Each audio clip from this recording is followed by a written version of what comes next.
Hola a todos, gracias por ver Oso Polar en el Hola México Virtual Theater y miren qué bien estamos acompañados el día de hoy. Tenemos al director de la película, Marcelo Tovar, tenemos a Verónica Toussaint, Humberto Aquí estoy. Puto y Cristian Magaloni. Están todos aquí con nosotros y como decía Marcelo, es Es la primera vez que estamos todos juntos en una misma entrevista, porque cuando salió Oso Polar siempre alguno tenía trabajo, teatro, televisión, cine, serie o novio, Lavado y etcétera. planchado, algo. Ajá. Y entonces es la primera vez que estamos todos juntos en una entrevista, Samuel.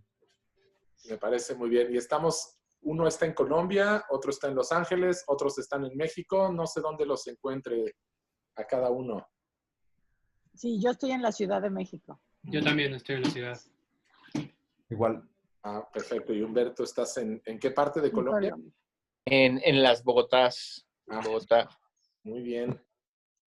Oye, pues me da mucho gusto que podamos pasar otra vez. Oso Polar, como saben, le fue excelente en el Hola México hace un par de años. Y pues Marcelo estuvo aquí con nosotros, hicimos un par de Q&As, pero esta oportunidad del Hola México Virtual Theater nos permite poder pasar lo que es como the best of, ¿no? Que hemos pasado en el pasado.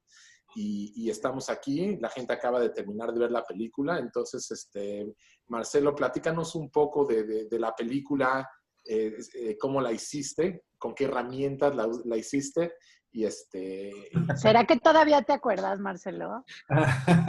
No es que le decía a Samuel que tratemos de hablar lo menos posible de los teléfonos celulares porque ya estoy hasta la madre. Pero la hicimos con teléfonos, con iPhone. La hicimos con 2 iPhones 5S me parece que fue en octubre, noviembre de 2015, ¿no? 2015, wow. Sí, hace 5 años. Bueno, ya vamos para 5 años del rodaje. Y luego nos echamos 2 añitos casi 2 años de postproducción hasta que se estrenó. Y platícanos de la historia, entonces, de dónde nació la idea de contar esta historia. Nació de que fui a una reunión de exalumnos de mi escuela primaria, que por cierto, las fotografías de los créditos de Oso Polar son las fotografías de mi primaria, que generó la historia de Oso Polar. Y así de manera muy sucinta, les cuento que, digamos que el reencuentro fue muy bonito y todos, ay, qué padre vernos y todo el mundo muy amigo. Y ya que corrieron los tequilas y las horas, de repente ya se habían vuelto a hacer los mismos grupitos, todos ya cuarentones, pero buleando a los buleados, los tetos con los tetos, o sea, los tetos que trabajan que son abogados o sea, pero de repente como que todo el mundo... Siguen siendo tetos, sí, claro.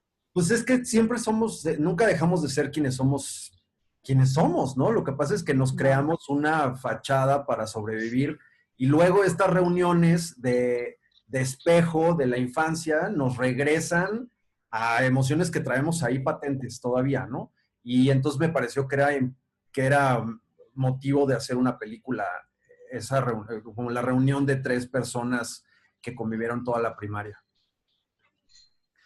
Y platícanos un poco del cast que está aquí presente. ¿Los tenías en mente cuando escribiste la película o de poco a poco o hiciste casting o cómo fue? Son 3 animales bien distintos. Ok, sí se ve.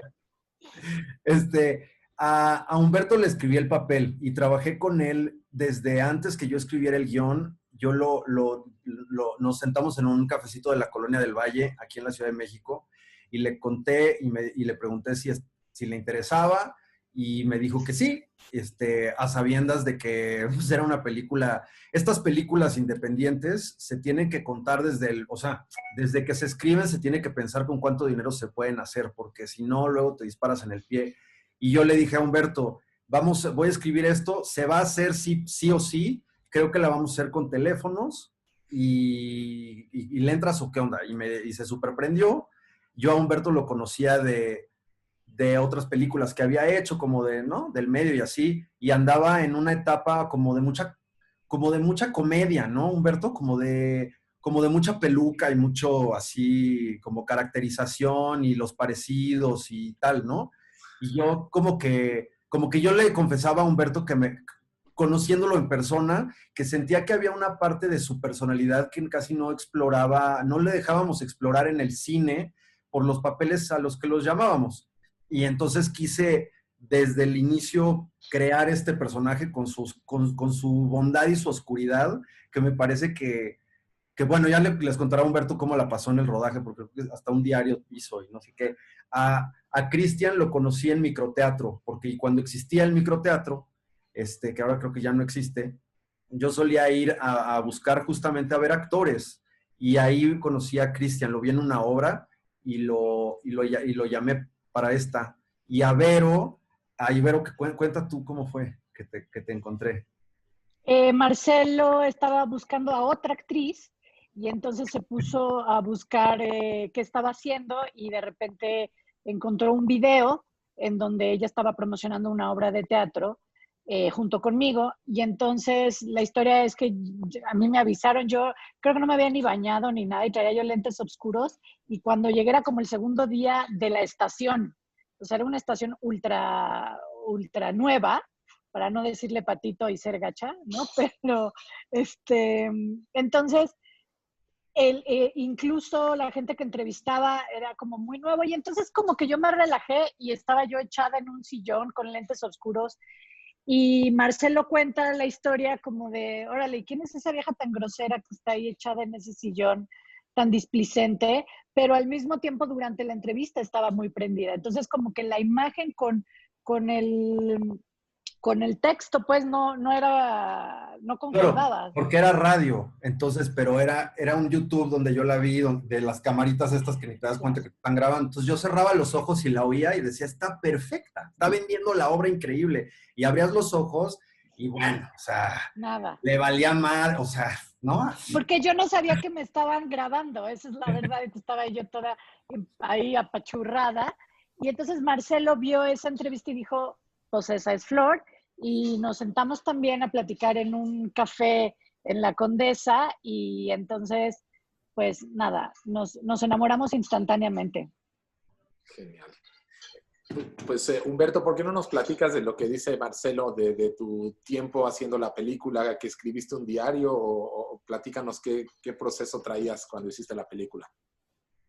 Luego me cuesta trabajo recordar o sea, como muchas cosas, porque, no sé, como que siempre siento que se genera como otro plano de realidad, y sí, particularmente me gusta mucho jugar con las energías de lo que está pasando, con las mismas, ¿sabes?, energías de los actores reales, o sea, de los seres humanos, o sea, de Cristian, de Verónica, del mismo Marcelo, que casi siempre uno tiene, bueno, a mí me pasa luego a veces en ciertos proyectos, pues son como alter egos de alguna manera también a nivel autoral, ¿no? Y cada una de las cosas que vas teniendo en pláticas, no, me acuerdo que me dio una novela de Flaubert, y, o sea, que estábamos como platicando mucho con respecto también a la situación del cine en ese momento, de lo que menciona él también de las cuestiones actorales, como a veces, ¿no? Por el mismo medio de repente acabas haciendo ciertos proyectos que te sobrecaracterizan, estas discusiones también entre como la actoralidad, ¿no? De los actores naturales y los actores artificiales, para si seguimos la misma lógica, pero digamos, ¿no? Como esta cuestión actoral, y de qué manera entonces yo estaba como en el viaje justo de querer hacer un proyecto que de alguna manera rompiera con esa idea de que o tienes que actuar o tienes que ser un actor, ¿no? Sacado literalmente, pues, de lo cotidiano y de la realidad. Y creo que este personaje fue un gran regalo en ese sentido. Como que creo que pude de alguna manera, como que esas teorías de tratar de ser actor natural siendo actor, como que se colapsaron ahí, como una forma de recuperar esta idea de la actuación en cine, no tanto como ponerse una máscara, sino como quitarse una máscara. Y esa imagen es la que más recuerdo de esa plática y de los primeros encuentros con Cristian y con Verónica. Ahorita que Marcelo nos envió un videíto antes de esta llamada, un video de donde estamos ensayando la escena del auto. Y o sea, creo que son de esos proyectos que creo que de entrada están bien escritos. O sea, sí siento que muchas veces se llenan mucho las escenas, a veces porque no están bien escritas, y entonces para darle un cierto aire como de cotidianidad y de naturalismo, de repente se le agregan muchísimas cosas por parte de los actores. Aquí lo que la verdad me gusta mucho es que el guión sí estaba escrito así, Y cuando ves estas escenas tan largas de diálogos entre todos, que de alguna manera suenan demasiado naturales, todas estaban escritas. Y ese creo que también es un gran logro de la película. O sea, que la película siento que parece mucho más espontánea e improvisada de lo que en realidad es, ¿no? Para la estructura de la peli. Y creo que todos esos elementos de alguna manera pues son los que van conjugando el mundo del personaje y particularmente disfruto mucho, mucho, mucho cuando estás con un director de actores que sí le gustan los actores y que en lugar de tener, ¿no? Como miedo o de tener como ciertos, de ponerte a ti como en un lugar en donde cada quien hace sus cosas y etcétera, hay un diálogo y una necesidad de jugar, de poner trampas, de, ¿sabes? De mover como los hilos de lo que cada quien está haciendo, sus objetivos, sus intenciones y hacerlos colapsar en medio además del colapso que implicaba hacerlo, ¿no? Dentro de la ciudad en esas condiciones. Justo iba a preguntar qué tanto improvisaron, ¿no? O qué tanto estaban basados en el guión, porque sí hay una naturalidad que se siente que la película es como que es toda filmada en un día, ¿no? Porque es Y hay Marcelo que te cuenta en particular, o sea, porque solo una de las escenas que además es medular en la película es la que justo sí juega con, ¿no? Con una improvisación y no está escrita totalmente, pero a propósito. Sí. Sí, la escena de la azotea, de la azotea cuando empiezan como a molestar a Humberto, bueno, a Heriberto. Esa escena solo la escaleté en guión, no la dialogué y la dirigimos también, era como medio un happening, ¿no? Entre un grupo, o sea, eran como los actores contra los rudos contra los técnicos. Total, tal cual, tal cual. Pero curiosamente es una compañía de teatro, ¿no? El Faro, que justamente hace este tipo o sea, este tipo de experimentación escénica naturalista, o sea, este tipo de experimentación escénica documental, ¿no? Está muy vinculado con lo social, con lo antropológico, con la cuestión como de la calle. Pero sin embargo son actores y son artistas. Actores. Como que ese colapso también como de técnicas sectorales, aunque nunca se hablaron, Pues también generaban Oye, un entorno, ¿no? pero o sea, además, Marcelo, yo me acuerdo el día que estrenamos la película, justo cuando acabó la proyección, yo me paro al baño, y entonces saliendo del baño me encuentro una chava y me dice, oye, ¿te puedo abrazar? Y yo, ay, qué buena onda. Y entonces mejor, yo era de las actrices de la azotea.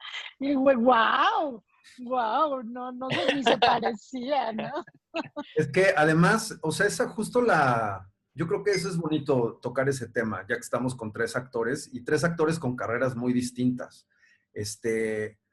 Bueno, ahora Cristian es más director, ¿no? Luego ya nos cuentas, Cris, pero o sea, para mí la definición de un actor cada vez es más nebulosa. Yo creo que potencialmente todo el mundo trae un actor adentro. Hay actores naturales, hay actores más académicos y tal. Pero en esta película incluso sale mi mamá, o sea, sale mi mamá, salen mis sobrinos, y pues les va sacando, o sea, yo sé que puedo hacer un papel buenísimo, a lo mejor no puedo hacer tantos papeles como Cristian o como Vero o como Humberto porque no tengo técnica, pero puedo seguramente hacer un protagónico por ahí en el que me quede como anillo al dedo y mientras... Es buenísimo actor, Marcelo, yo lo he visto, ¿eh? Me estoy vendiendo para que me contraten. Sí, es muy buen actor. Cristian, contrátalo. Cristian, quítale el mute. Cristian, A que ver, no te mute. Cristian está crudo y se está metiendo un electrolito porque está crudísimo. La cuarentena. Ay, hermano. Oye, si quieren platicarme, ya que han pasado un par de años, ya dejaron el proyecto atrás, todos me imagino están en siguientes cosas. ¿De qué forma voltean a ver y ven Oso Polar un par de años después? ¿Qué es lo que ven hacia atrás de este proyecto? Yo sigo pensando que Oso Polar es un gran regalo, no importa cuántos años pasen, yo creo que incluso pasan los años y sigo valorando mucho más este regalo humano, laboral, mágico. Es un parteaguas en mi vida, sin lugar a dudas. Oso Polar me regaló la oportunidad de trabajar con estos dos actores increíbles en un universo horrible, porque era apretado, hacía calor, era complicado filmar esto. Y sin embargo fue muy gozoso y ir tomados de la mano con Marcelo también fue fácil en realidad. Y creo que de ahí nacieron muchas cosas a nivel personal y a nivel laboral. Entonces, Oso Polar para mí era un proyecto que no tenía yo expectativas y sin embargo me lo ha dado todo. Cristian. Para mí también Está fue una gran crudo. experiencia. Fue un gran regalo y fue un personaje muy divertido en el que me la pasé muy bien. Y también el rodaje fue complicado a veces por momentos. Una vez pues, me salió como un absceso y entonces tenía la muela terrible y hubo un par de días que sí la pasé muy mal. Y ahora la volví a ver hace poco y me encanta la película. De la primera vez que la vi con Marcelo en la productora, bueno, en Sensky, salí de la proyección y dije qué cosa tan maravillosa me has hecho. Creo que de una sencillez, de una claridad, me pareció una gran historia sin pretensiones y todavía pienso en ella y me siento muy orgulloso. Humberto, ¿quieres platicarnos un poco de...? Aunque la palabra, la frase sin pretensiones siempre me pone mal, pero... porque yo sí creo que tiene pretensiones en el sentido, o sea, positivo. Es decir, no es una, o sea, es una peli, ¿no? Que, o sea, que sí tiene un discurso detrás, porque siento que Marcelo es un autor que además tiene oficio de escritor, que eso no siempre se da, ¿no? Entonces, a mí personalmente siento que de todo lo que habla la película, como está bien estructurado es que de alguna manera agarra o adquiere la forma, el estilo y los elementos estructurales para hablar de eso sin que parezca lo que dice Cristian, o sea, sin que parezca esta pretensión de querer hacer algo, ¿no? Como mucho más profundo de lo que luego a veces en realidad se logra. Aquí creo que esa simpleza que se nota en su lectura hace que la gente cuando te escribe sobre la película, sí siento que tiene como una conexión emocional, ¿sabes? Que tiene que ver con la identidad, que tiene que ver con el país, que tiene que ver con la violencia intrínseca que tenemos en las acciones entre seres humanos, que tiene que ver con esta sensación de que todo puede en algún momento irse de las manos y volver a explotar, esta sensación, ¿no? De prejuicio, esta sensación que se polariza inclusive con lo que estamos viviendo ahora tanto y que la ves en el Twitter, o sea, en donde todos en teoría estamos, ¿no? Sociables, todos en teoría estamos unidos, pero en realidad cada quien tiene su punto de vista muy distinto en la vida y las mierdas que no logras, ¿no? Como entender y procesar del pasado, de la infancia, de repente se detonan en reencuentros como esto, porque a cada quien le vuelve a salir el monstruo, ¿no? Y eso como que no sé, me prende mucho la peli y siento que es lo que la gente de repente, ¡ay! ¿No? Cuando llegan a esa escena, cuando todo ¡pum! Les conecta como en la tripa, algo ahí. Es que creo que ahí creo que esa es la parte importante y coincido contigo de la parte de decir sin pretensiones, pero creo que justo en esta película, creo que lo que vale la pena, no sé, en otras como que es el guión o la dirección o va a un público, y esta película en realidad no tenía pretensiones porque Marcelo estaba contando una historia muy personal y todo salió súper natural y todo en una cuestión como del corazón, pues es a lo que voy. No sé si lo logro transmitir, que esa fue mi vivencia, que de repente era de, vamos a jugar a hacer cine con un celular, como Marcelo la vendió. Esta es una película guerrera, y tú te maquillas y tú te peinas y no hay camper y no hay nada, y vamos a jugar a hacer lo que nos apasiona. Y entonces, en ese sentido, me parece que esta película, o sea, nunca nos imaginamos que iba a ganar Morelia. Bueno, no sé, a lo mejor Marcelo sí, pues, pero No. Ese es mi punto.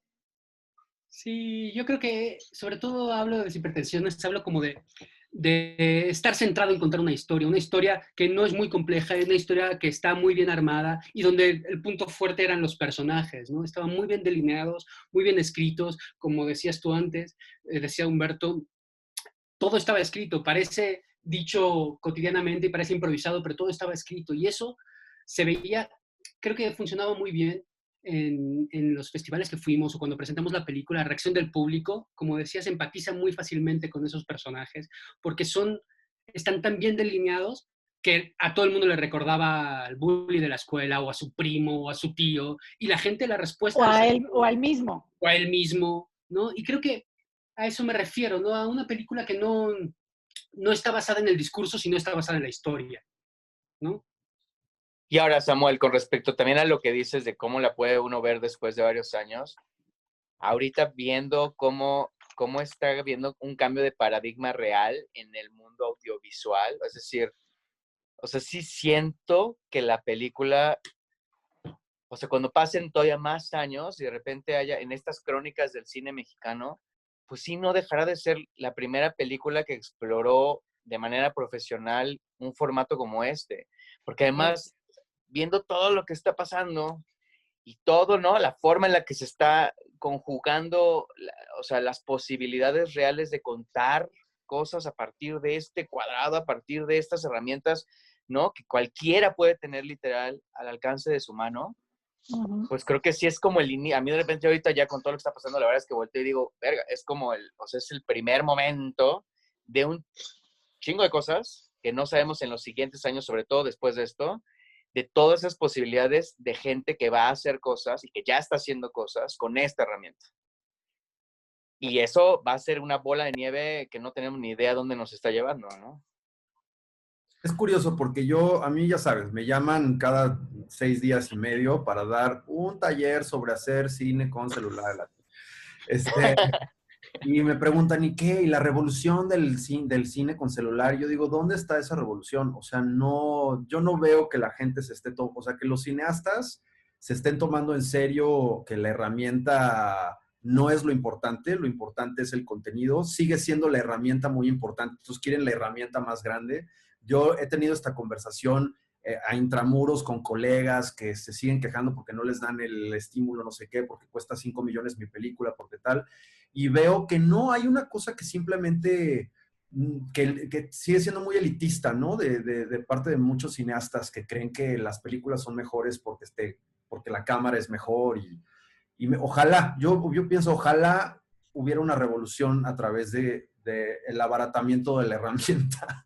Oye, Marcelo, pero ahora, o sea, ¿no crees que con toda la crisis real, o sea, vaya, que estamos viviendo y que va a afectar evidentemente la economía de hacer películas, o sea, que va a atrasar muchos procesos de gente que tiene sus largos ahora, ¿no? Y que, vaya, va a haber un proceso ahorita de reacomodo en todas direcciones, sobre todo la económica, que es tan necesaria para justamente hacer las películas como siempre se hacen. O sea, yo sí veo ahorita estas últimas 2 semanas posiblemente Cristian lo que, ¿no? Que está haciendo también, o sea, teatro por Zoom, en fin, que no es el único, o sea, miles de personas, la verdad, en el mundo ahorita están probando cuáles son las herramientas expresivas, ¿no? De esto, del Zoom, de todo. Creo que en una de esas, esto que dices de que no se da el empujón, puta, si en algún momento esto es como después de la guerra, ¿no? Si es como si el cine de la posguerra, cuando a alguien entonces sí se le ocurrió agarrar, ¿no? Su sillita de paralítico, en poner la cámara y hacer ¿no? Un dolly. Creo que también hay muchas cosas que ahorita a lo mejor no vislumbramos, pero que si en algún momento, un año y medio, estamos en una crisis económica tan fuerte, de no tener varo suficiente para levantar una película como la conocemos, sí se va a volver tu única realmente expresión si te estás muriendo de ganas de hacer una película, ¿no? O no lo has pensado. ¿Qué has pensado en estos días? Ojalá.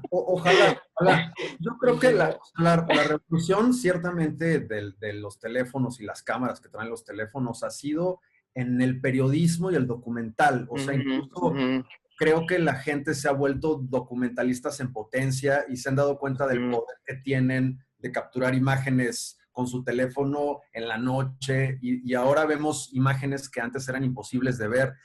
En lo que a mí me concierne como director de ficción y autor de ficción, ojalá que la gente, o sea, que los artistas se iluminaran un poquito más y hicieran un sincretismo de eso que ofrece el teléfono como periodistas y como documentalistas para jugar con el contenido, para empujar el lenguaje cinematográfico, que era un poco también lo que intentábamos hacer con Oso Polar, ¿no?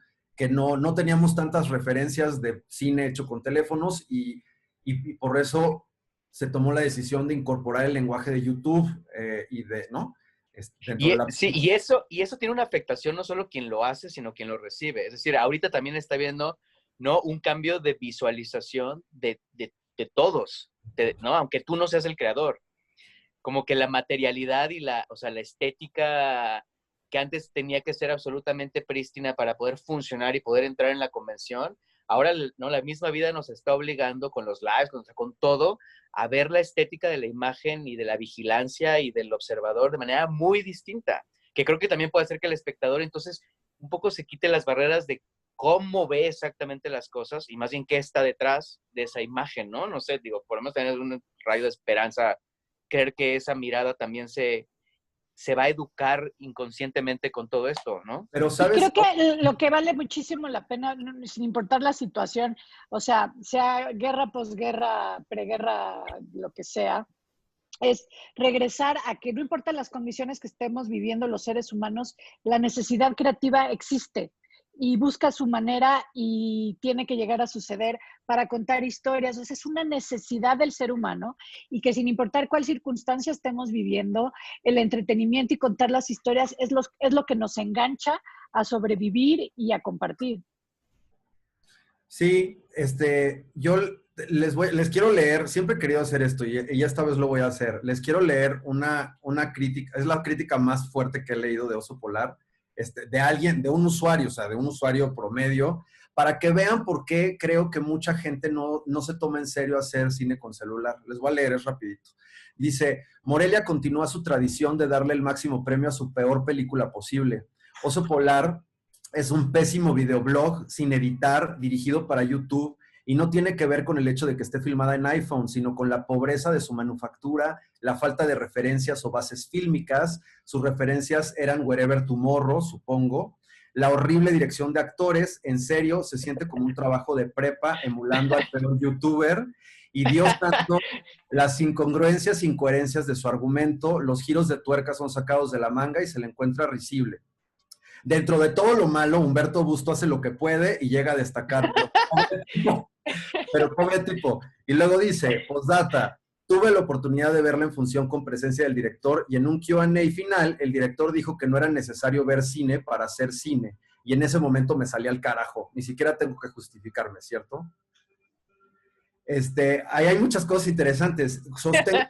Sostengo justo ahorita en el contexto de lo que hablamos, por qué aseguro que no necesitas ser un cineasta académico o un gran cinéfilo para convertirte en un cineasta en potencia. Hablando de los documentalistas, hablando de las cámaras de los policías que generan drama sin querer. O sea, o incluso, perdón Marcelo, pero incluso, o sea, si nosotros hubiéramos visto la película Roma con el nombre de César Castillo, ¿no? No hubiera tenido ese fenómeno porque la dirigió César Castillo, ¿sabes? O sea, podemos discutir un montón de cosas, pero en realidad, pues el cine, qué bueno que se fue al carajo el señor, mire. Pero fíjate, o sea, es curioso porque yo creo, no sé, ustedes me dirán, ahorita es cuando ya decirlo, yo creo que ya no vamos a volver a hablar de esta película como en una década. Pero yo creo que cualquier persona que haya visto cine se da cuenta que en Oso Polar hay una intención cinematográfica. O sea, no es accidental, no es pero como está hecha con un teléfono, parece como que nosotros nos estábamos aprovechando de un gimmick, ¿no? Para hacernos famosos con la película, que es la primera película hecha con teléfonos, como si ya no hubiera quedado de otra. Como si, ajá, exacto, como si no hubiera sido por una necesidad económica el filmarla con un teléfono, ¿no? Y luego hacer uso de ese recurso de la mejor manera. Creo que también eso asusta mucho a los cineastas de decir, yo no quiero ser ese güey o esa chava, ¿no? Que le digan que es pinche peliculita de mierda por el prejuicio que hay de los lenguajes que no sean los de John Ford o los de Steven Spielberg o los de Guillermo del Toro, ¿no? Claro. O que es esta sensación de, ay, ya, eso es casero y eso lo hicieron mis papás en los 70s cuando me grabaron, ¿no? Porque en realidad sí hay, o sea, lo que es bien interesante es que a pesar de que parece todo natural, o las escenas en el metro, o Humberto o sea, sus escenas en el campo, o sea, qué chido que se vean tan naturales, pero hay un cineasta de por medio, hay actores profesionales, hay gente preparada. O sea, no era cualquier hijo de vecino. Hay algo que dice ahí que me dio mucha risa, porque George Lucas, lo leí en su biografía, siempre era muy atinado y adecuado a decirle a la gente, entre menos estudies cine, y también Quentin Tarantino lo dice, entre menos veas, menos estudies cine, mejor puedes hacer las cosas, porque what better way to think outside the box if you don't know the box. Entonces, sí, bueno, pero pues que lo sí. diga Tarantino está medio raro porque, güey, o sea, sí, no, Tarantino es el que más tiene referencias cinematográficas porque ha visto de todas, acuerdo, ¿no? pero Al también derecho y al él revés. no fue a un film school. Tarantino no fue a film school, entonces yo creo que de ahí lo saca. Ajá. No tengo que aprender a hacer cine para copiar al cine. O sea, es un estudioso, pero no estaba formado. Exacto. Exacto. Pero Ya, sí, por fin me saqué la espinita de poder leer esa Estuvo, perla qué bueno que la leíste. terapéutico. Es que yo creo que joya. también, o sea, por supuesto que ha habido, lo que pasa es que nunca hemos hablado de eso, Marcelo, tienes razón, pero por supuesto que ha habido críticas, o sea, a mí me han dicho cosas horrendas de la película, horrendas. Sí. Un amigo mío dirigió una película y entonces me dijo, es que Oso Polar es la prima pinche de esa película, ¿no? Y yo decía, bueno, está muy bien. O sea, la verdad es que me es ultra intramuscular. Quien la odia con compasión. Qué bueno, la neta. Mientras descante pasión, eso es bueno.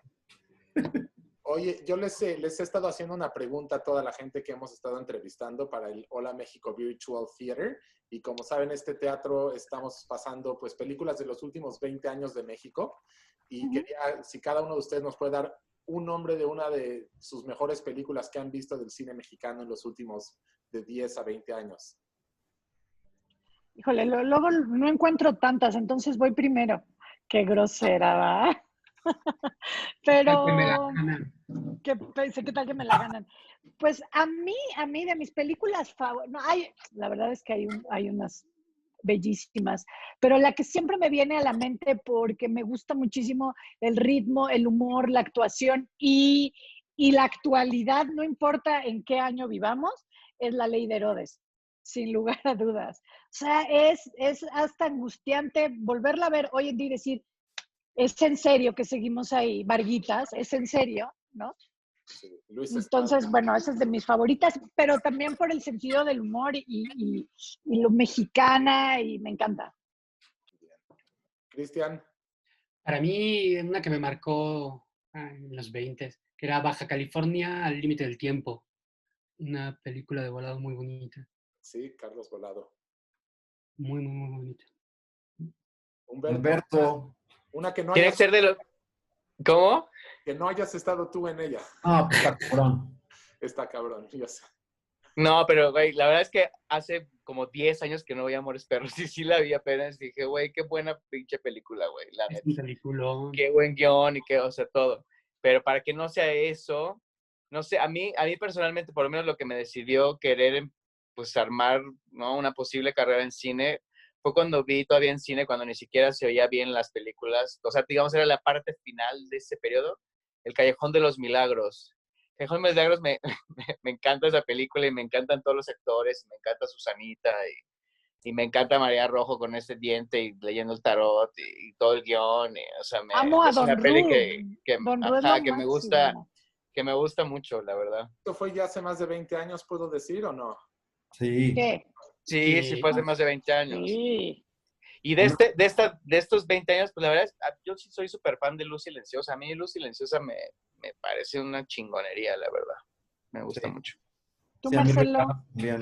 Pues, para no decir reigadas, a mí una película que me fascina y que no le he vuelto a ver en ese tipo de cine en México es Voy a explotar, de Gerardo Naranjo.